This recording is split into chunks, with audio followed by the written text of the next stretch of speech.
Le bruit, la silhouette furtive d'un drone. Dans le ciel de Bagdad,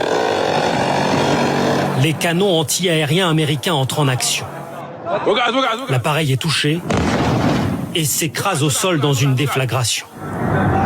À plusieurs reprises depuis 24 heures, l'ambassade américaine a été ciblée par les milices pro-iraniennes, comme ici ce soir.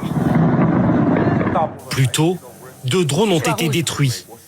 Mais l'un d'entre eux s'est écrasé sur cet hôtel à proximité avant qu'un autre explose non loin de l'ambassade.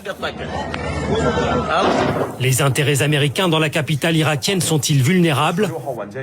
Une milice a diffusé ces images de propagande d'un drone effectuant, sans être inquiété, des repérages au-dessus de l'ambassade où l'on aperçoit nettement le drapeau américain.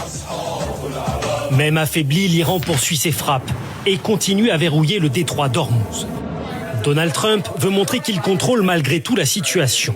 Mais après avoir demandé l'aide de ses alliés, le voilà qui change d'avis, visiblement amer. On n'a pas vraiment besoin d'aide. Pas du tout même. Je me demande depuis longtemps ce que l'OTAN ferait pour nous en cas de besoin.